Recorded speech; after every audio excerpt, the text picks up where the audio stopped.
হযরত দাউদ সাহাবীরা তোমাদের কাছে অনুরোধ, আমি নবী তোমাদেরকে নির্দেশ দেই মাতা পিতার সেবা করো। কেন জানুনি, আমি আমার মার আদর পাই নাই, বাবার আদর পাই নাই। আমি এমন এতিম ছিলাম। এ আমার উম্মতরা, আমি নবীর মতন এতিম দুনিয়ার বুকে কেউ ছিল না। তোদের কাছে অনুরোধ, ওই মা বাবার কলিজায় আঘাত দিও না। মাতা পিতার মনে কষ্ট দিলে আমার আল্লাহর আরশ পর্যন্ত কেঁপে উঠে। যুবকরা, তোমাদের কাছে অনুরোধ, আমি নবী এমন এতিম ছিলাম। আল্লাহ নবী শিশুকালে 6 বছরকালে নবীজির মক্কার মাঠে গিয়েছে। মদিনার মক্কার মাঠে, এরকম মাঠের মধ্যে বিকালবেলা সকলে খেলাধুলা করে। সন্ধ্যা হইলে সকলে চলে আসে। অনেকে আব্বা ঘোড়া নিয়ে যায়, অনেকের আব্বা উট নিয়ে যায়। সন্তানরে ঘোড়ার মধ্যে উঠাইয়া, এবার উটের মধ্যে উঠাইয়া আনন্দে উল্লাসে বাড়িতে নিয়ে আসে। সকলে যেতে যেতে আল্লাহ নবী তাকায় দেখি সন্ধ্যা হয়ে যাইতেছি, অন্ধকার হয়ে যাইতেছি। আমার আব্বা আসবে না, আমার আব্বা আব্দুল্লাহ কি আমার জন্য ঘোড়া আনবে না। আমার আব্বা কয়, আব্বার জন্য নবী, এতিম নবী, শিশু নবী করুণ কান্না শুরু করে দিল। নবীজির কান্না দেখে একজন লোকের দরদ হয়ে গেল। আলামিন গো, কেন কান্দেন? কেজির ব্যথা, কেজির দুঃখ, কে আপনার কষ্ট দিছে? আমার নবী ডাক দিল, কেউ আমার কষ্ট দেয় নাই, আঘাত দেয় নাই। আমার মনে বড় ব্যথা, আমার মনে বড় দুঃখ। আমিনার কাছে খবর গেল, আমিনা রে, কেন যেন গো তোমার সন্তানের মনের মধ্যে ব্যথা বেদনা। আমিনা ধরতে ধরতে নবীজির কাছে দৌড়া গেল। আলামিন গো, কে মারছে, কে গালি দিছে? এই গোতে সর্দার তোমার দাদা আব্দুল মুতালিব তার বিচার করবে। আল্লাহ নবী, শিশু নবী, মায়ার নবী, এতিম নবী ডাক দি, মাগো কেউ আমাকে মানে না। আমার মনের মধ্যে ভীষণ ব্যথা, ভীষণ দুঃখ। আমার বন্ধু বান্ধব, এদের আব্বা আম্মা হিসাব, এদেরকে কোলে করে আব্বুকে জড়াইয়া ঘরের মধ্যে উঠাইয়া, ওটের মধ্যে উঠাইয়া, আম্মা এদেরকে নিয়ে যা। আজকে আমার এমন এতিম মহিলা, আমার আব্বা কি আমার কোলে নিবে না? আমার আব্বা কি আমার জন্য মায়া না? আমার আব্বা কি আমার জন্য দরদ লাগে? আমি না বুকে জড়াইয়া কান্দিস না, তোর চোখের পানি দেখলে আমি না সইতে পারি না। আমি না কান্দি, নবীজি কান্দি, এতিম নবী চোখের পানি ফেলে দিয়ে কান্দে। দাদা আব্দুল মুতালিবের কাছে নিয়ে গেল। ও শ্বশুর আব্দুল মুতালিব, আপনি যদি অনুমতি দেন, আপনার নাতির নিয়ে তার আব্বার কবরটা জিয়ারত করব। দাদা আব্দুল মুতালিব একজন খাদেমা দিয়া উট দিয়া পাঠাইলো। এবার যেতে যেতে মদিনার জায়গার মধ্যে গিয়ে পৌঁছে গেল। আব্দুল্লাহ কবর দাঁড়াইয়া আমেনা এই অবস্থায় নবীজির ইঙ্গিত করে বলে, এটা তোর আব্বার কবর। আল্লাহ নবী কাঁদলেন, হযরত এমন করুন কান্নাম, আমেনার এমন করুন কান্নাম, এমন করুন কান্না শুরু করে দিয়েছে। এই কান্না থেকে কান্না রুল পড়ে গেল। উম্মে আমান দাসী সেও চোখের পানি ফেলে দিয়ে কান্দে। মুহাম্মদ এই বাবার জন্য কান্দ। وَإِن تَعُدُّوا نِعْمَةَ اللَّهِ لَا تُحْصُوهَا।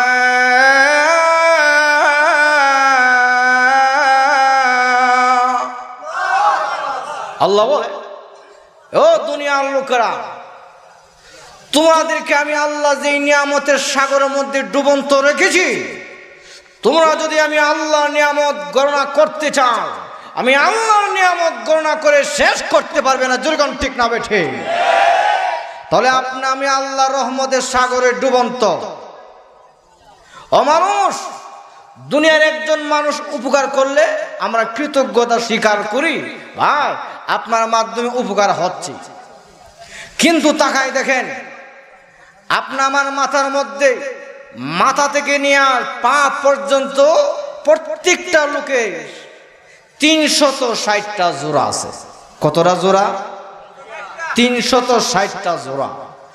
ওই 360টার জোড়ার হেফাজতের মালিক স্বয়ং আল্লাহ হয়ে গেছেন। সুবহানাল্লাহ। তার মানো, কিসে তোমাকে মহান আল্লাহর পালন কর্তা সম্পর্কে তোমাকে বিভ্রান্ত করলো? আল্লাহর সম্পর্কে তুমি সেই উদাসীন হইয়া, গাফিল হইয়া গুনার কাজে লিপ্ত থাকো। এই জন্য আল্লাহ পাক আরেক আয়াতে আল্লাহ বলে,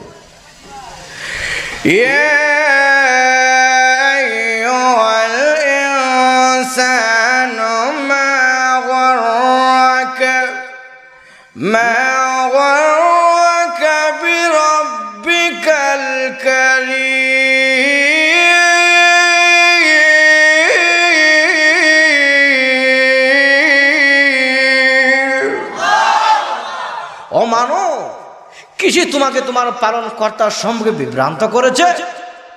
কিসে তোমাকে সে আল্লাহর পরিচয় সম্পর্কে তুমি ভুলে গেলে? ওই আল্লাহর এত নিয়ামত পেয়ে আমার আল্লাহর নাফরমানি করো, কোন যুক্তিতে? তাহলে ভাইয়ের আমার, এই জন্য আল্লাহর নিয়ামত গণনা করে শুকরিয়া আদায় করে আপনার আমার দ্বারা সম্ভব না। ঠিক না বেঠিক? এই জন্য তাহলে কিন্তু সেই নিয়ামত হয়ে আল্লাহরে বলা যাবে? বলা যাবে? বলা যাবে না। এই জন্য হতে পারে জীবনের কারো শেষ মাহফিলও হতে পারে। আমি যে এখানে আসলাম, আমারও জীবনের শেষ মাহফিল হতে পারে। এখন যদি আমার মৃত্যু হয়ে যায়, পৃথিবীর কেউ কোনো কথা বলতে পারবে যে হুজুর আসছে বয়ান করার জন্য, আল্লাহর কি একটু কান্ন জ্ঞান নাই? কোন যুক্তিতে নিয়ে গেছে? কেউ কোনো বিন্দু পরিমাণ শব্দ করার অধিকার নাই। ঠিক না বেঠে? ও মানো, ওই মহান আল্লাহ পাকের রহমতের সাগরে আপনা আমি ডুবন্ত। তাহলে ভাইয়ের আমার, আসুন আমি আপনাদের সামনে পবিত্র কোরআন থেকে সূরাতুল বনী ইসরাইল থেকে আমি আপনাদের সামনে 15 পারা সূরাতুল বনী ইসরাইল থেকে 23, 24, 25 নম্বর আয়াত, এই 3খানা আয়াত তেলাওয়াত করেছি। ওই কোরআন থেকে কয়েকখানা আয়াত এবং রাসূলের অনেক হাদিস থেকে কানা হাদিস তেলাওয়াত করেছি। ওই কোরআন এবং হাদিসকে সামনে রেখে আমাকে কর্তৃপক্ষ যে বিষয় নির্ধারিত করেছেন সেটা হলো সন্তান মাতা পিতার কাছে কি হক পাওনা, আর মাতা পিতা সন্তানের কাছে কি হক পাওনা। ঠিক না বেঠিক? আমরা যদি সেই দায়িত্ব আদায় না করি তাহলে জবাবদিহি করতে হবে। এই জন্য আসুন সেই দায়িত্ব সম্পর্কে আমরা অবগত হবে, জানতে হবে, বুঝতে হবে। জানলে বুঝলে আমরা আদায় করব।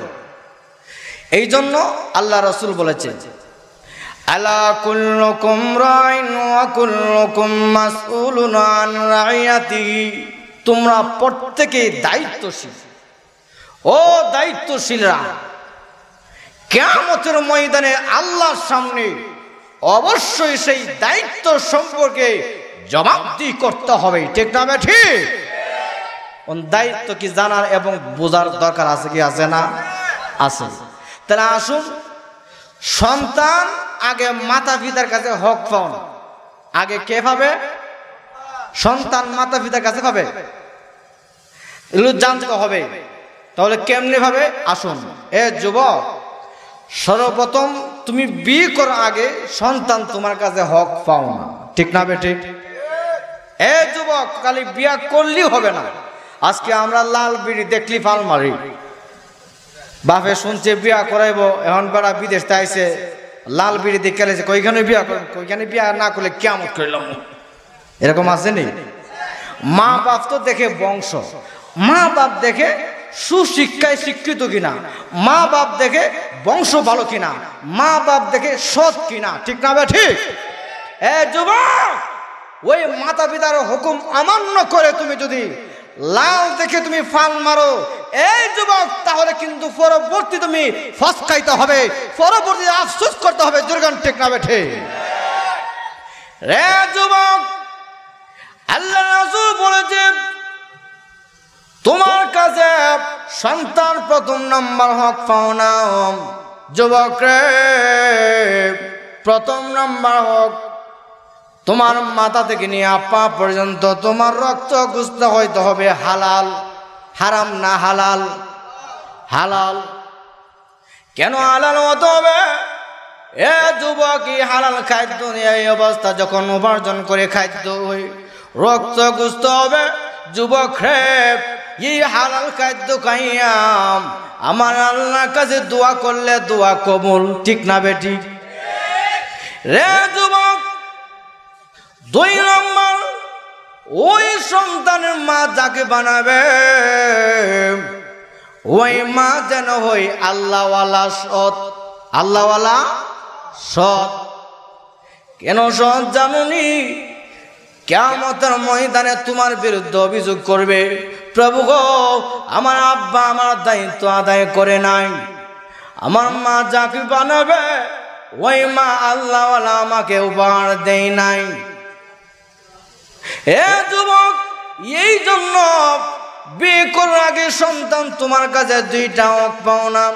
1 নম্বর, তোমার রক্ত গোশত হইতে হবে হালাল। 2 নম্বর, যুবক রে, তুমি যেই মহিলারে বিয়ে করবে মহিলা যেন হয় আল্লাহওয়ালা, নেককার, আবেদা, সালেহা, মুমিনা। যদি আল্লাহওয়ালা হয়, কেন আল্লাহওয়ালা হয় জানোনি? মহিলা যদি আল্লাহওয়ালা হয় সন্তান বেশিরভাগ আল্লাহওয়ালা হয়, ঠিক না বেটি? অনেক সময় দেখবে বাপ দেখা যান বেনামাজি, বাপ দেখা যান খারাপ, কিন্তু মহিলা বালা, এরকম আছে না? সমাজে আসেনি যে উমুক দি খারাপ, উমুকের ছেলে মেয়েদের খুব ভালো হয়েছে। কেন হয়েছে? ওই দেখা যায় মহিলা ভালো, মহিলা নামাজি, মহিলা ফর্দাসীন, মহিলা আল্লাহওয়ালা। ওই মহিলা এই সন্তান ফেটে নিয়া বেপর্দা চলে না, পর্দা করে। ওই সন্তান ফেটে নিয়া নামাজ পড়ে, ওই সন্তান ফেটে নিয়া গান দেখে না, টিভি দেখে না, কোরআন পড়ে, জিকির করে, ঠিক না বেঠি? এই জন্য এই মহিলার ঘর থেকে আসবে আলেম, এই মহিলার পেট থেকে আসবে হাফেজ, এই মহিলার ঘর থেকে আসবে আল্লাহওয়ালা, পীর, মাশায়েখ, মুফতি, মুফাসসির, মুহাদ্দিস। জোরগান ঠিক না বেঠি?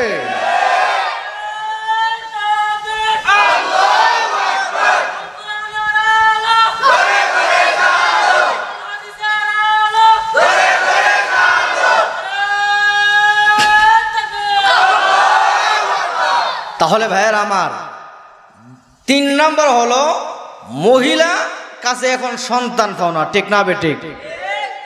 মা, 3 নম্বর হলো আপনার কাছে সন্তান পাও না। মা গো, সন্তান যখন পেটে ধারণ করবে, এই সন্তান নিয়ে আপনি টিভি দেখতে পারবেন না, এক কথায় আপনি গুনাহ করতে পারবেন না, নামাজ পড়বেন, পর্দা করবেন, হালাল খাবেন। এবং আপনার 3 নম্বর দায়িত্ব, সন্তান আপনার কাছে হক পাও না। মা গো, এই সন্তান পেয়ে নিয়ে আপনি যখন কোরআন পড়বেন, আমল করবেন, আপনার আমলের দ্বারা এই সন্তানের মধ্যে অ্যাকশন হবে, প্রভাব পড়বে, ঠিক না বেটি? মা গো, এই জন্য আপনার নসিব ভালো হবে, আপনার কপাল ভালো হবে। এই জন্য মা, এই জন্য সন্তান বেশিরভাগ মার প্রভাবটা সন্তানের উপর পড়ে। দেখবেন যে সমস্ত মহিলারা ব্রেনি, বেশিরভাগ সন্তান দেখা যায় ব্রেনি হয়। মহিলা যদি মেধাবী হয় তো সন্তান বেশিরভাগ মেধাবী হবে। বাপ দেখা যায় বড় সর্দার, বাপ দেখা যায় কিন্তু খুব জ্ঞানী, গুণী, শিক্ষিত, কিন্তু মহিলা দেখা যায় বর্বরা, মহিলা দেখা যায় এরকম বেহুব, এরকম আছে না? দেখা যায় এই মুখ দিয়ে তো চালাক, এত কিছু, এত শিক্ষিত, তার ছেলে মেয়েদের এরকম হইল না। কেন হইল না? ওই মা তো সন্তান 10 মাস 10 দিন নিয়ে পেটে বুঝাবই, এই জন্য মার প্রভাবটা সন্তানের প্রতি বেশি পড়ে। যেরকম ঠিক না বেঠি? মা, এই জন্য আপনার 3 নম্বর দায়িত্ব হইল, এই সন্তান পেটে নিয়ে হারাম খাদ্য খাওয়া যাবে না। যদি হারাম খাদ্য খান কি ক্ষতি মাগো তাকায় দেখেন আল্লাহ ওলি হাসান বাজিদ বুস্তামি রহমাতুল্লাহ আলাইহি উনি নামাজে দাঁড়ায় নামাজে দি মন বসে না এদিক সেদিক চলে যায় মার কাছে গেল মাগো আমি যে নামাজে দাঁড়াইলে মনটা স্থির থাকে না এদিক সেদিক নড়াচড়া করে মা এবার মুরাকাবা হালাদি তাকায় দেখে জিন্দিগির দিকে মা এই মুহূর্তে তাকায় দেখে ভাই বুস্তামি যখন সন্তান ফেটেছিল একদিন একবারের উঠানে দিয়ে যাচ্ছি আহারে এক বড়ই গাছ থেকে বড়ই খেয়েছিল মালিকের অনুমতি ছাড়া এবার মহিলা ডাক দি এ ভাই বুস্তামি বুঝতে পেরেছি কেন তোমার নামাজের মধ্যে মন বসে না আমি একটু অন্যায় করেছি আমি একটু অপরাধ করেছি ভাই বুঝতামি রে আমি মালিকের কাছে যাচ্ছি মালিকের কাছে গিয়ে আমি ক্ষমা প্রার্থী হব ওই মালিকের কাছে গিয়ে ডাক দিই হে বড় কাছে মালিক আমি আপনার অনুমতি ব্যতীত আমি একটা বড় ফল খেয়েছিলাম আমাকে মাফ করে দিন ক্ষমা করে দিন মাফ দেওয়ার পর এবার ভাই বুঝতামি রহমাতুল্লাহ আলাইহি নামাজে দাঁড়ায় এখন ডাক দিন মাগো এখন নামাজে দাঁড়াই শান্তি পায় নামাজ পড়ি মজা পায় নামাজ পড়ি আরাম পায় এবার বুঝতে পেরেছি এই হালালের দ্বারা আমার আল্লাহ বান্দা বান্দির প্রতি রাজি খুশি হয়ে যায় তাহলে এবার চিন্তা করেন মহিলা যদি এরকম বিনা কারণে একটা হারাম খাদ্য খায় এটাও সন্তানের মধ্যে প্রভাব পড়ে কি বলে না এটাও রিয়াকশন হয় যে এই রিয়াকশনের কারণে এই সন্তানের নামাজের মন বসে না আমলের মন বসে না যেরকম ঠিক না বে ঠিক হে মা বোনেরা এই জন্য দেখা যাচ্ছে আজকে আমি দেখা যাচ্ছে আরে ক্ষেতের লাইলেদা যা তখন দেখা যা মরিচ ক্ষেত থেকে মরিচ ফেরালা হ্যাঁ খিরা ক্ষেত থেকে খিরা ফেরালা শশা ক্ষেত থেকে শশা ফেরালা আবার বলে ছেলেরে একটা মরিচ ফেরালা একটা শশা ফেরালা একটা খিরা ফেরালা আবার দেখ পিছনে তাকায় দেখ কেউ নি দেখ গেলা এমন মহিলা আসেনি আর জন আসেনি হে মা বোনেরা হে যুবক তুমি যদি একটা কাঁচা মরিচ মালিকের অনুমতি ব্যতীত খাও এটাও হারাম আল্লাহর কাছে জবাবদিহি করতে হবে যেরকম ঠিক না বা ঠিক তাহলে ভাইয়ের আমার হালালের অ্যাকশন হারামের রিয়াকশন ঠিক না বা ঠিক এই জন্য মা বোনেরা 3 নম্বর হইল সন্তান পেটে নিয়ে টিভি দেখা যাবে না সন্তান পেটে নিয়ে হারাম খাদ্য খাওয়া যাবে না মা তাকায় দেখো এই জন্য আপনাদের কাছে অনুরোধ এই সন্তান পেটে নিয়ে হারাম খাদ্য খাওয়া যাবে না মা গো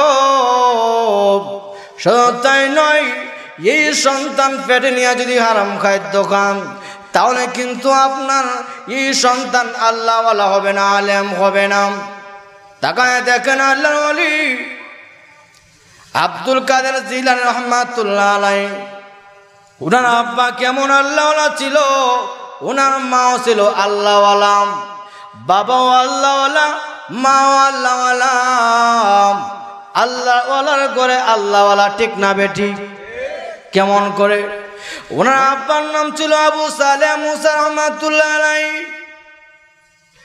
ওই আল্লাহর ওলি বিয়ে করার আগে আল্লাহর ওলি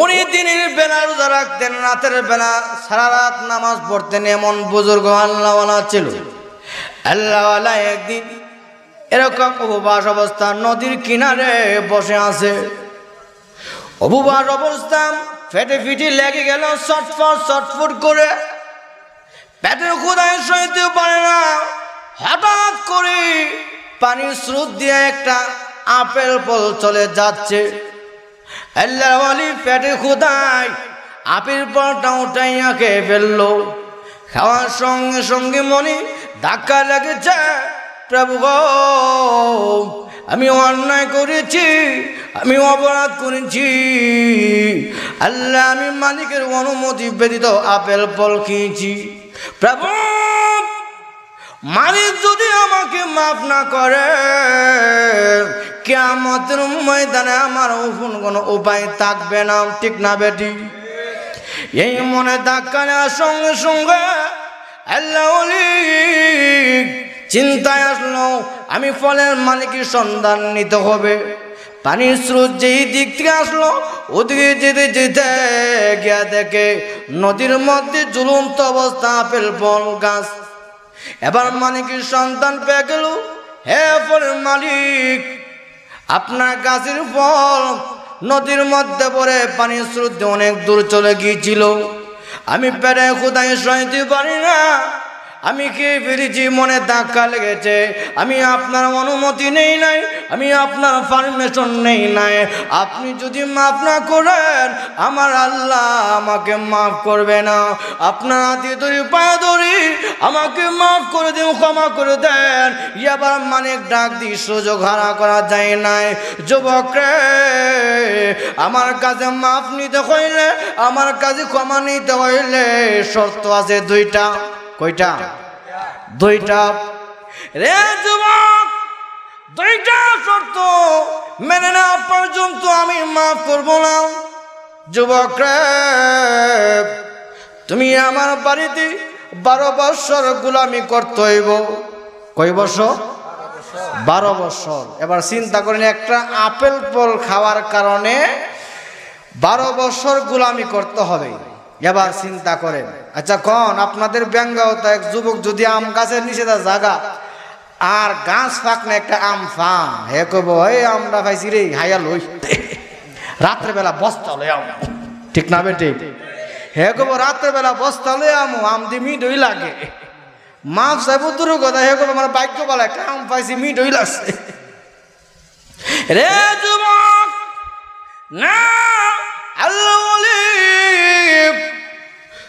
উনি ভুলক্রমী ফল খাওয়ার পর ক্ষমা প্রার্থী হওয়ার জন্য মালিকের সন্ধান নিয়ে গেল। মালিক জবাব দি, রে আল্লাহ বান্দা আবু সালেহ মুসা জঙ্গি, তুমি আমার কাছে মাফ পেতে হলে আমার বাড়িতে তুমি গোলামি করতে হবে 12 বছর একজন। এবার চিন্তা করলো, মালিক যদি আমাকে ক্ষমা না করে আল্লাহর দরবারে ক্ষমা পাবো না, কারণ এটা তো বান্দার হক, ঠিক না বেটি? বান্দার হক, বান্দার কাছে মাফ না চাইলে আমার আল্লাহ ক্ষমা করবে না। আল্লাহ ওলি আবার রাজি হয়ে গেল। ওই ফলের মালিক ছিল আল্লাহ আলাম, উনি কিন্তু আবু সালেহ মুসা জঙ্গি রহমাতুল্লাহ আলাইহি ওনার সঙ্গে খারাপ আচরণ করে না, ওনার সঙ্গে কাম কাজের লোক হিসাবে ব্যবহার করে না, মুসাফির হিসাবে, মেহমান হিসাবে ওনার সঙ্গে এক ভালো ব্যবহার করে, খানা খাদ্য খাওয়াম, পরীক্ষা নিরীক্ষা করে, তাকায় দেখে যুবক রাতের বেলা নামাজ পড়ে। সুবহানাল্লাহ।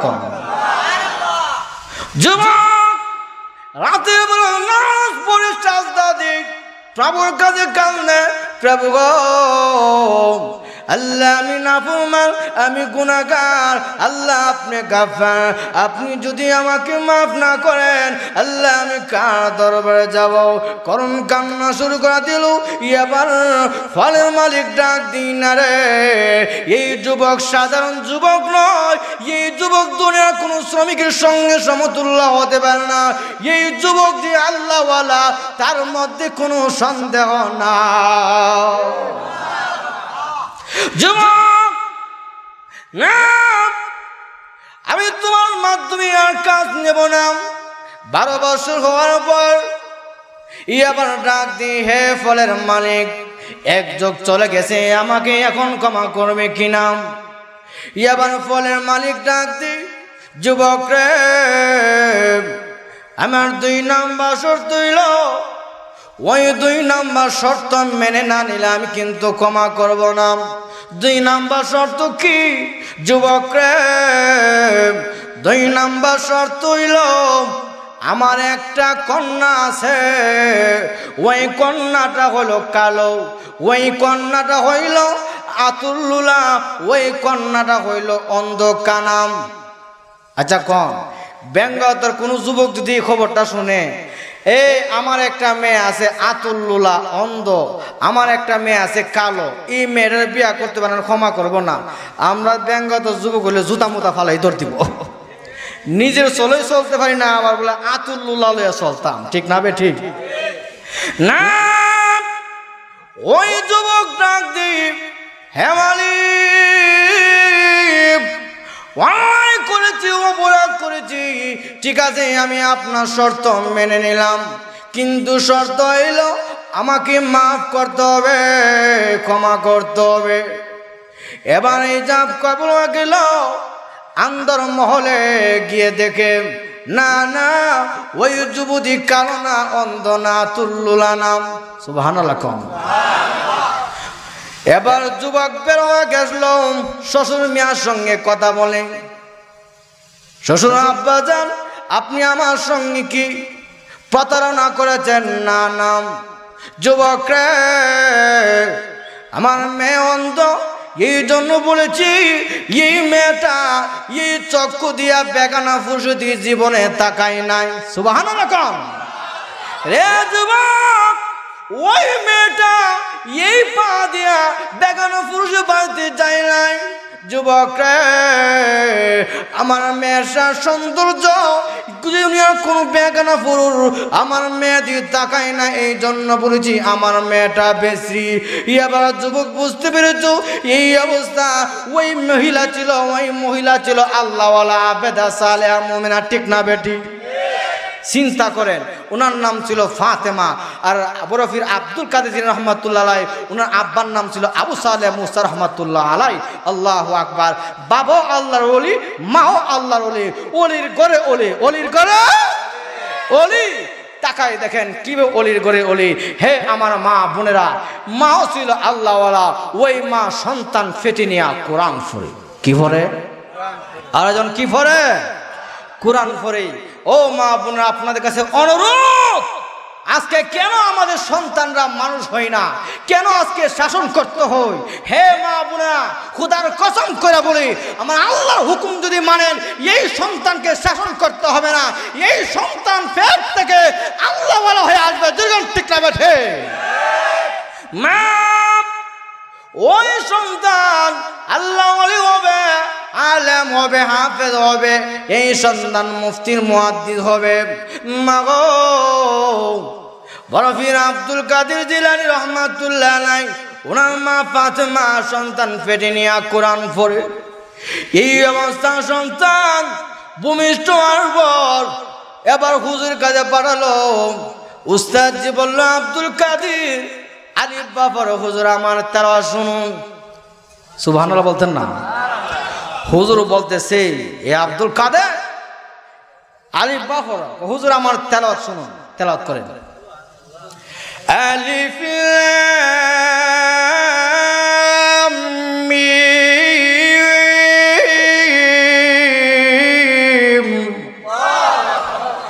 যালিকাল কিতাবুল লা রাইবা ফীহি হুদাল লিল মুত্তাকিন।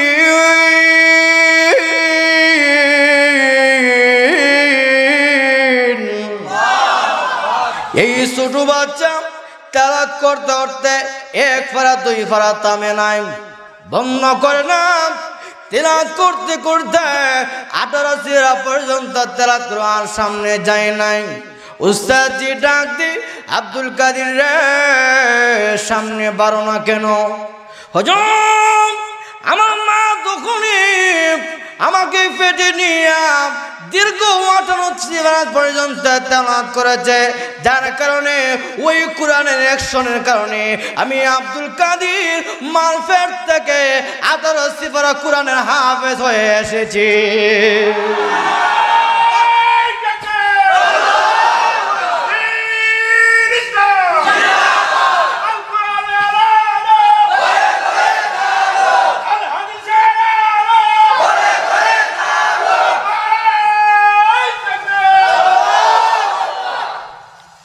ভাইরা আমার, হ্যাঁ মা বোনেরা, এই জন্য আপনাদের কাছে অনুরোধ, মাগো আপনি যদি কোরআনওয়ালা হন, এই সন্তান হবে কুরআনওয়ালা। আপনি যদি পর্দাশীল হন সন্তান হবে পর্দাশীল। আপনি যদি জিকিরকারী হন সন্তান হবে জিকিরকারী। আপনি যদি আল্লাহওয়ালা হন এই সন্তান হবে আল্লাহওয়ালা। আপনার নসিব ভালো হবে, আপনার কপাল ভালো হয়ে যাবে। মাগো শুধু তাই নয়, আল্লাহর রাসূল বলেছে এই সন্তান ভূমিষ্ঠ হওয়ার সঙ্গে সঙ্গে, আল্লাহ রাসূল বলেছে এই সন্তান ভূমিষ্ঠ হওয়ার সঙ্গে সঙ্গে তারে দোয়া মুসা কইরা পরিষ্কার পরিচ্ছন্নতা করে তার ডান কানে আজান বাম কানে একামত। ডান কানে আজান বাম কানে একামত। এখন আসুন মা বোনেরা, আজানটা দিলে লাভটা ভাই আমার তারা আসুন। ও আমার মা বোনেরা, এই জন্য আপনাদের কাছে অনুরোধ, আল্লাহ রসুল বলছে সন্তান ভূমিষ্ঠ হওয়ার সঙ্গে সঙ্গে ওর ডান কানে আজান বাম কানে একামত। এখন আজানটা দিলে লাভ কি? লাভটা বলবো, আরেকজন বলবো। লাভটা হলো এক তো নবীজির সুন্নত, প্রথম নাম্বার হলো নবীজির সুন্নত। আজান দেওয়া কি সুন্নত, আজান এবং একামত দেওয়া সুন্নত। আচ্ছা, এটার লাভ কি, ফজিলত কি? এটার লাভ হইল আজানের ধ্বনি শুনলে শয়তান পলায়ন করতে বাধ্য। সুবহানাল্লাহ। আচ্ছা, এই জন্য শুধু তাই নয়, এই আজানের ধ্বনি তার ডান কানে আজান বাম কানে একামত দিলে এই আজানের অ্যাকশনের কারণে আল্লাহ পাক সন্তানকে সুস্থ রাখে। আল্লাহ পাক কুনজর থেকে আল্লাহ সুস্থ রাখে। সুবহানাল্লাহ। এখন দেখা যায় মহিলারা তো টাকা পয়সা তো অভাব নাই, এখন কোন না নরমারের দরকার নাই, হাসপাতাল লয়ে যাই, ঠিক না? হাসপাতাল। আচ্ছা, অমুক খ্রিস্টান মিশনারি জায়গা হিগানে গেলে ভালো সার্ভিস দে, টাকা যাক পয়সা যাক, হেলা সুন্দর হোক, নাউজুবিল্লাহ কম। আচ্ছা, তো খ্রিস্টানি মিশনারি গেলে ডাক্তার কত মানে ফুসাইয়া মুসাইয়া বাচ্চা বাচ্চা খালাস করে হের আজান মাজান দরকার নাই, ঠিক না বেঠিক? কিন্তু হ্যাঁ আমার মা বোনেরা, আগেকার মহিলারা আজান দিছে যার কারণে সন্তানরা বেশি চিল্লাচিল্লি করছে না। এখন দেখা যা হুজুর কাজ করা দেন, হুজুর ফু দেন। আরে বুড়া যদি দুষ্ট হয় ফু দিলে কাজ হইব? হ্যাঁ মিয়া কাজ হইব? তাহলে হে মা বোনের অনুরোধ, আপনারা যদি এরকম ভাবে সন্তানের ডান কানে আজান বাম কানে একামত দেন তাহলে আর এরকম আর সন্তানের কুনজরও পড়বে না, সমস্যা হবে না। জুরগান ঠিক না বেঠে? এক নাম্বার। দুই নাম্বার, সন্তান ভূমিষ্ঠ হওয়ার সাথে সাথে তারে এই অবস্থা সপ্তম দিনে তৌফিক থাকলে আকিকা করা। তৌফিক থাকলে আকিকা করা। ছেলে হইলে 2টা বকরি, মেয়ে হইলে 1টা। আবার বলতে পারেন হুজুর ছেলে হইলে 1টা দিলে হইব নি? 1টা দিলে হইব, যদি না পারেন 1টা দিলে হবে, আচ্ছা কোনো সমস্যা নাই। তো আকিকার সংক্ষিপ্ত ফজিলত বলি। আকিকা তো এক নবীজির সুন্নত। 2 নাম্বার, এই বাচ্চারে আল্লাহ পাক বড় বড় আফত বিপদ থেকে আল্লাহ হেফাজত করে। ভাই আমার, ও আমার মা বোনা, তৌফিক থাকলে সন্তানের জন্য আকিকা করবেন। আর সপ্তম দিনে তার মাথারা মুন্ডায়া ই ওজন উসুল অনুযায়ী ওজন পরিমাণ স্বর্ণরূপা আল্লাহ আছে সদকা দেওয়া। আচ্ছা যাক, সপ্তম দিনে সুন্দর একটা নাম রাখা, সুন্দর একটা নাম রাখা। এই সুন্দর একটা নামের ওসিলা, নামের অ্যাকশন প্রভাব আছে কি আছে না? এই আমার ভাইয়েরা, আমার মা বোনেরা, অনুরোধ, আজকে আমরা সন্তান হইলে এই নাম রাখুন, কিন্তু আমি কি নাম রাখবা? এমন একটা নাম রাখুন হুজুর, এমন একটা নাম দিন যেই নাম সমাজ নাই। হুজুর যেই নাম সমাজ নাই, তো কোন নাম? কুত্তার বাচ্চারা খেলা অহংকার না, ইতা না ইতা না ইতা না। তো দেখা যায় নাম টু বল্টু সুনামিয়া জারমিয়া হাসিনা মাসিনা লাগে, এমন আছে নি? সাবধান, নামের প্রভাব আছে। খলিফাতুল মুসলিমিন ওমর রাদিয়াল্লাহু তাআলা ওনার কাছে এক লোক আসলো, হুজুর আমার সন্তান আমাকে আঘাত করেছি, তার বিচার করুন। ওমর রাদিয়াল্লাহু তাআলা জবাব দেন, তোমার সন্তান কি নাম? হে খলিফাতুল মুসলিমিন, আমার সন্তানের নাম জুয়েল। না রে না, এই সন্তানের হক আদায় করো নাই, ঠিক না বেটি? যদি সন্তানের হক আদায় করতে, এই সন্তান তোমারে আঘাত করতো না। সন্তানের হক আদায় করো নাই, দায়িত্ব আদায় করো নাই, তারে কোরআন শিক্ষা দিয়েছো না, না তাহলে এই সন্তানের দায়িত্ব আদায় করো না, এই জন্য সন্তান তোমাকে মারে, ঠিক না বেটি? যুবক রে, এই সন্তানের হক আদায় করো, এই সন্তানের ভালো একটা নাম রাখো। আল্লাহ রাসূল বলেছে সবচেয়ে সুন্দর নাম হলো আব্দুল্লাহ, আব্দুর রহমান, ফাতেমা আয়েশা নাম রাখো। এই নামের ওসিলা করে আমার আল্লাহ ডাক দিবে, আব্দুল্লাহর মা গো, এ আব্দুর রহমানের মা, আমি আল্লাহর নামের সঙ্গে নাম মিলায় রেখেছো, যা এই নামের ওসিলা করে আমি আল্লাহ তোমাকে মাফ করে দিলাম। এ আমার মা বোনেরা, অর্থবোধক নাম, সুন্দর একটা নাম রাখেন সপ্তম দিনে। মা গো, এই সন্তান যখন কথাবার্তা বলবে তাকে এরকম ভাবে সর্বপ্রথম কালেমা শিক্ষা দাও, আল্লাহর একাত্মবাদের প্রতি শিক্ষা দাও। আল্লাহ রাসূল বলেছে এই সন্তান যখন এরকম কথাবার্তা বলবে, সন্তানের সামনে খারাপ আচরণ, খারাপ ব্যবহার করা যাবে না। খারাপ ব্যবহার কি? এখন দেখা যায় অনেক সময় দেখা যায় স্বামী স্ত্রী স্বাভাবিক অনেক সময় রাগারাগি হয়, ঠিক না বেটে? রাগারাগি হইলে কিন্তু অনেক সময় দেখা যায় অনেক লোক আছে এরকম খুব রাগিলা, স্ত্রীর গালাগালি করে। এমন গালাগালি করলে কিন্তু সন্তান তার মধ্যে প্রভাব পড়বে যে আব্বা দি গালাগালি করে, আব্বার কাছ থেকে এত খারাপ আচরণ, তাহলে এই সন্তানের মধ্যে খারাপ আচরণ অ্যাকশন পড়বে, ঠিক না বেটে? সাবধান, এই সন্তানের সামনে খারাপ আচার ব্যবহার করা যাবে, ভালো ব্যবহার করতে হবে, সুন্দর ব্যবহার করতে হবে, তাহলে সন্তানগুলো শিখবে। এখন যদি খারাপ আচরণ করেন, গ্রাম দেশও কম কিন্তু শহর বন্দরে রাজধানীতে এগুলো বেশি। গ্রাম শহরে কি, শহরে দেহে জামাই বড় দেহে ফুল বানো, ফুল বানো, আর ফুল বানো জামার এটা সোলমদ্দি একটার একটা নাম ধরে ডাকে। এখন যে নাম ধরে ডাকে, আধুনিক যুগ তো, ডিজিটাল যুগ, বুঝেন না, নাম ধরে ডাকতে ডাকতে এখন দেখা ছেলে মেয়ে এগুলো শিখতেছে। ছেলে কিছুদিন পরে বাপরে কও, এই সোলমদ্দি আব্বা ডাক না সোলমদ্দি, মারে ক এই ফুল বানো, ফুল বানো, মা কে এই সন্তান আম্মু ডাক না ফুল বানো। মার মাথা গরম, বাপের কাছে গেছে, জামার কাছে গিয়ে পরামর্শ করছে, এই স্বামী, সে দিয়ে আমাকে মা ডাকে না আর আপনারে আব্বু বলে ডাকে না, এখন কি করা যায়? এখন হেরা দুইজনে পরামর্শ করে, এমন পরামর্শ করতেছে, জামাই বউ পরামর্শ করতেছে, শুনে যাও, হেজন তোমারে আম্মা ডাকে না, আমার আব্বা ডাকে না, তা এক কাজ করো, তুমি ডাকবা আমারে আব্বা, আমি ডাকবো তোমার আব্বা, একটার একটা আব্বা আম্মা ডাকে। নাউজুবিল্লাহ কম। যুবক, ওই সন্তানের সামনে নাম নিয়ে ডাকাডাকি করবে না। যুবক রে, কোরআন শিক্ষা দাও, ভালো নাম শিক্ষা দাও, ভালো কথা শিক্ষা দাও। আল্লাহ রাসূল বলেছে এই সন্তান জনে বালেক হওয়ার পর্যন্ত ছেলে হইলে তারে দিন মাসলাম মাসেন শিক্ষা দাও, এটা মাতা পিতার দায়িত্ব। মেয়ে হইলে দিন শিক্ষা দিয়া, পর্দা শিক্ষা দিয়া, মাসলাম মাসেন শিক্ষা দিয়া বিধবা পর্যন্ত, এটা মাতা পিতার দায়িত্ব।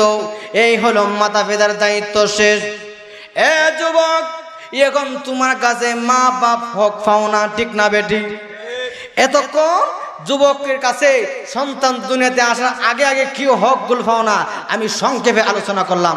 এখন আসুন মা বাপ সন্তানের কাছে কি হক পাও না আল্লাহ পাক কোরআনে বলেন, وَقَضَى رَبُّكَ أَلَّا تَعْبُدُوا إِلَّا إِيَّاهُ وَبِالْوَالِدَيْنِ إِحْسَانًا।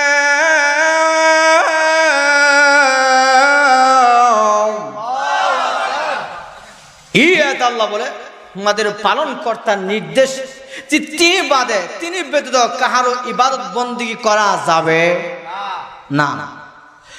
এরপর আল্লাহ বলে কেন আল্লাহর হকের পরে মাতা পিতার কথা। কার কথা? মাতা পিতার কথা কে বলছে? আরেকজন কে বলছে? আল্লাহ। আল্লাহ বলে ওয়াবিল ওয়ালিদাইনি ইহসানা।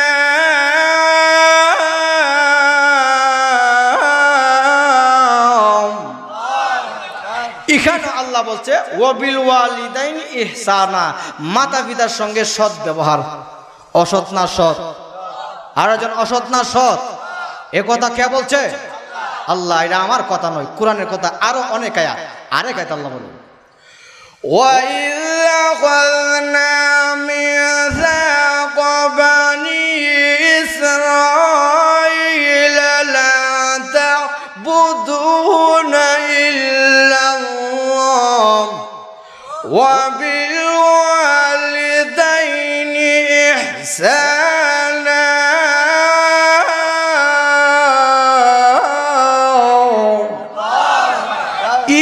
আল্লাহ বলছে আমি আল্লাহ রাব্বুল আমিন হ্যাঁ যখন বনি ইসরাইলদের কাছে অঙ্গীকার নিয়েছিলাম যে আমি আল্লাহ বাদে কারো ইবাদত বন্দি করা যাবে না, ওবিল ওয়ালিদাইনি ইহসানা, এখানে আল্লাহর হকের পরে আল্লাহ মাতা পিতার কথা বলছে, ঠিক না বেঠিক? আরেক আয়াতে আল্লাহ পাক এই আল্লাহর হকের পরে আল্লাহ পাক মাতা পিতার কথা, মাতা পিতার কথা। তাহলে বোঝা গেল মাতা পিতার প্রতি আল্লাহর এত এরকম ডাইরেক্ট কোরআনের অ্যাকশন আসছে, ঠিক না বেঠিক? এই জন্য আল্লাহ وَاعْبُدُوا اللَّهَ وَلَا تُشْرِكُوا بِهِ شَيْئًا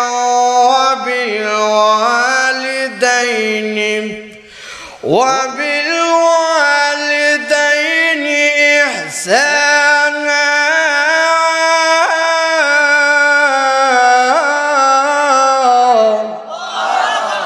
এখানে আল্লাহ পাক বলে ওয়াবুদুল্লাহ, তোমরা আল্লাহর ইবাদত বন্দি করো, ওয়ালা তুশরিকু বিহি শাইআ, কিন্তু আল্লাহর সঙ্গে কাউকে শরীক করা যাবে না, ওয়াবিল ওয়ালিদাইন ইহসানা, এখানে আল্লাহর হকের পরে মাতা পিতার কথা, ঠিক না বেঠি? তাহলে ভাইয়ের আমার বহুত আয়াতে আল্লাহ পাক মাতা পিতার ওয়াজ করেছে, আয়াতগুলো তেলাওয়াত করলো আলহামদুলিল্লাহ এরকম ভাবে 1 ঘন্টা সময় চলে যাবে। মাতা পিতার প্রতি আল্লাহ রাব্বুল আমিন কোরআনে এত ওয়াজ এত আলোচনা করেছে। হে যুবক, তুমি যদি এরকম সৎ সন্তান হইতে চাও, তুমি যদি আল্লাহওয়ালা হইতে চাও, তোমার নসিব ভালো করতে চাও, মাতা পিতার খেদমত করো, মাতা পিতার সেবা করো, যুগন ঠিক না বেঠে? তাহলে ভাইয়ের আমার ব্যবহার করার জন্য শুধু তাই নয়, আল্লাহর রসুলও বলছে, ঠিক না বেঠিক? হযরত দাউদ সাবিরা রে, তোমাদের কাছে অনুরোধ, আমি নবী তোমাদেরকে নির্দেশ দেই মাতা পিতার সেবা করো। কেন জানুনি? আমি আমার মার আদর পাই নাই, বাবার আদর পাই নাই, আমি এমন এতিম ছিলাম। এ আমার উম্মতরা, আমি নবীর মতন এতিম দুনিয়ার বুকে কেউ ছিল না। তোদের কাছে অনুরোধ, ওই মা বাবার কলিজায় আঘাত দিও না। মাতা পিতার মনে কষ্ট দিলে আমার আল্লাহর আরশ পর্যন্ত কেঁপে উঠে। যুবকরা, তোমাদের কাছে অনুরোধ, আমি নবী এমন এতিম ছিলাম। আল্লাহ নবী শিশুকালে 6 বছরকালে নবীজির মক্কার মাঠে গিয়েছে। মদিনার মক্কার মাঠে, এরকম মাঠের মধ্যে বিকালবেলা সকলে খেলাধুলা করে, সন্ধ্যা হলে সকলে চলে আসে। অনেকে আব্বা ঘোড়া নিয়ে যায়, অনেকের আব্বা উট নিয়ে যায়, সন্তানরে ঘোড়ার মধ্যে উঠাইয়া এবার উটের মধ্যে উঠাইয়া আনন্দে উল্লাসে বাড়িতে নিয়ে আসে। সকলে যেতে যেতে আল্লাহ নবী তাকায় দেখি সন্ধ্যা হয়ে যাইতেছি, অন্ধকার হয়ে যাইতেছি। আমার আব্বা আসবে না, আমার আব্বা আব্দুল্লাহ কি আমার জন্য ঘোড়া আনবে না? আমার আব্বা কয়, আব্বার জন্য নবী এতিম নবী, শিশু নবী করুণ কান্না শুরু করে দিল। নবীজির কান্না দেখে একজন লোকের দরদ হয়ে গেল। আল্লাহ আমিন গো, কেন কান্দেন? কেজির ব্যথা, কিছু দুঃখ, কে আপনার কষ্ট দিছে? আমার নবী ডাক দিল, কেউ আমার কষ্ট দেয় নাই, আঘাত দেয় নাই। আমার মনে বড় ব্যথা, আমার মনে বড় দুঃখ। আমি না কাছে খবর গেল, আমি না কেন যেন গো তোমার সন্তানের মনের মধ্যে ব্যথা বেদনা। আমি না ধরতে ধরতে নবীজির কাছে দৌড়া গেলাম। আল্লাহ আমিন গো, কে মারছে, কে গালি দিছে? এই গোতে সর্দার তোমার দাদা আব্দুল মুতালিব তার বিচার করবে। আল্লাহ নবী, শিশু নবী, মায়ার নবী, এতিম নবী ডাক দিন, মাগো কেউ আমাকে মানে না। আমার মনের মধ্যে ভীষণ ব্যথা, ভীষণ দুঃখ। আমার বন্ধু বান্ধব, এদের আব্বা আম্মা হিসাব, এদেরকে কোলে করে আব্বুকে জড়াইয়া ঘরের মধ্যে উটের মধ্যে উঠাইয়া আম্মা এদেরকে নিয়ে যা। আজকে আমার এমন এতে মহিলা, আমার আব্বা কি আমার কোলে নিবে না, আমার আব্বা কি আমার জন্য মায়া না, আমার আব্বা কি আমার জন্য দরদ লাগে। আমি না বুকে জড়াইয়া কান্দিস না, তোর চোখের পানি দেখলে আমি না সইতে পারি না। আমি না কান্দি, নবীজি কান্দি, এতিম নবী চোখের পানি ফেলে দিয়ে কান্দে। দাদা আব্দুল মুতালিব কাছে নিয়ে গেল, ও শ্বশুর আব্দুল মুতালিব, আপনি যদি অনুমতি দেন আপনার নাতির নিয়ে তার আব্বার কবরটা জিয়ারত করব। দাদা আব্দুল মুতালিব একজন খাদেমা দিয়া উট দিয়া পাঠাইলো। এবারে যেতে যেতে মদিনার জায়গার মধ্যে গিয়ে পৌঁছে গেল। আব্দুল্লাহ কবর দাঁড়াইয়া আমেনা এই অবস্থায় নবীজির ইঙ্গিত করে বলে, এটা তোর আব্বার কবর। আল্লাহ নবী কালেম, হযরত এমন করুন কান্নাম, আমেনার এমন করুন কান্নাম, এমন করুন কান্না শুরু করে দিয়েছে। এই কান্না থেকে কান্না রুল পড়ে গেল। উম্মে আমান দাসী সেও চোখের পানি ফেলে দিয়ে কান্দে। মুহাম্মদ, এই বাবার জন্য কান্দ। এই বাবা যদি সোনা সোহাগার সন্তানের চেহারা দেখতো, এত খুশি হইতো, এত আনন্দিত হইতো। তোর আব্বারে সালাম দে। আল্লাহ নবী সালাম দে, আমিনা সালাম দে। এই অবস্থায় কান্দে কান্দে চলে আসলো। এই অবস্থা রাস্তার মধ্যে আবু নামক স্থানের মধ্যে আমিনা এবার ক্লান্ত হয়ে যায়, অসুস্থ হয়ে যায়। আমিনা ওসিয়ত করে, উম্মে আমান দাসী, আমি মনে হয় আর বাঁচব না রে। উম্মে আমান দাসী, তোর কাছে অনুরোধ, আমার মনে আসছিল এই সন্তানরে আমি আদর দিয়া, সোহাগ দিয়া, বালু বালা দিয়া আমি যত্ন করব, লালন পালন করব। তোর কাছে অনুরোধ, আমার কলিজার টুকরারে আদর করি, যত্ন করি। এই কথাটা শিশু নবী শুনে ফেলছে। আল্লাহ নবী ডাক দিয়ে, মা গো, আপনি কি কথা বললেন গো মা? মা গো, আমি আমার আব্বাকে দেখি নাই, 6 মাস আগে আমার আব্বা মারা গেছে। না, দুনিয়ার মধ্যে যদি সন্তান যদি আব্বাকে না দেখে, মা দিয়ে তাকাইয়া তাকাইয়া চলতে পারে। মা গো, আব্বা দুঃখ ব্যথা বেদনা পড়ে যায়। আপনি যদি আজকে চলে যান, আমি মুহাম্মদ এই মক্কার বুকে কাকে দেখে দেখে আমি থাকবো। আমার জন্য কি মায়া নাই? আমার জন্য কি আপনার দয়া লাগে না? আপনি হাতে ধরে এই মক্কার বুকে কে আমারে না গায়া খাওয়াবে, কে আদর করবে? নবীজির কান্না দেখে আমেনা কান্দে, আল্লাহ নবী কান্দে। এই অবস্থা আমেনা দুনিয়া থেকে বিদায় নিয়ে যায়। ইন্না লিল্লাহি ওয়া ইন্না ইলাইহি রাজিউন। আল্লাহ নবী ডাক দেয়, উম্মতেরা রে, আমার মা দুগুনি 6 বছর করে আমাকে ইতিম রেখে চলে যায়। এ উম্মতেরা, তোদের কাছে অনুরোধ, ওই মার কলিজা আঘাত দিও না, বাবার কলিজা আঘাত দিও না। বাবা মা সম্পদ, এমন মুহাব্বতের সঙ্গে তাদেরকে লালন পালন করো। মা বাবার মুহাব্বত মস্ত করো, তো রজ্জুর কন্টেক না বেঠেন। এ আমার যুবক ভাইরা, এক যুবক খানা কাবা তোমার করে শান্তি লাগে না। আল্লাহর ওলি কাছে গেল, আল্লাহর ওলি গো, আমার দি শান্তি লাগে না। আমি খানা কাবা একবার 2 বার তওয়াফ করি নাই, অনেক দিন পর্যন্ত তওয়াফ করি। আল্লাহর ওলি, আমার দি শান্তি লাগে না, আমার দি ভালো লাগে না। আল্লাহর ওলি জবাব দে, যুবক রে, আগে বলো তোমার মা কি দুনিয়াতে বেঁচে আছে? হ্যাঁ আছে। হ্যাঁ যুবক, মা যদি বেঁচে থাকে, যুবকরি মার সঙ্গে তোমার এরকম ভাবে বালা ব্যবহার আছে, বালা আচরণ আছে, এ আল্লাহর মনে আমার মাতা পিতার সঙ্গে আজকে কয়েক বছর পর্যন্ত কথা হয় নাই, আল্লাহ ওলি জানতে রে যুবক কিয়ামত পর্যন্ত হজ করতে পারবে। খোদার কসম করে বলে মার কলিজায় আঘাত দিয়া যাতে হজ করা একটা হজ আমার আল্লাহ কবুল করবে না। এ যুবক, এই জন্য তোমাদের কাছে অনুরোধ, মাতা পিতার মোহাব্বত মস্ত বড় দৌলত।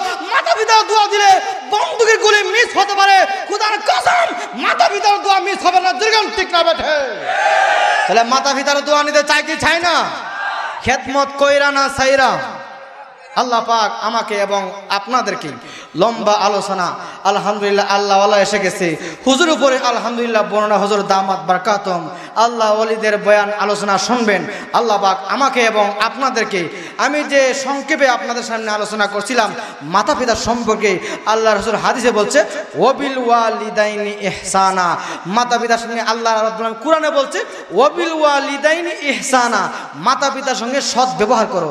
আর হাদিসে আল্লাহ রাসূল বলছে হুমা নারুকা ওয়া জান্নাতুকা, মাতা পিতা তোমার জান্নাত, মাতা পিতা তোমার জাহান্নাম। ঠিক না বেঠিক?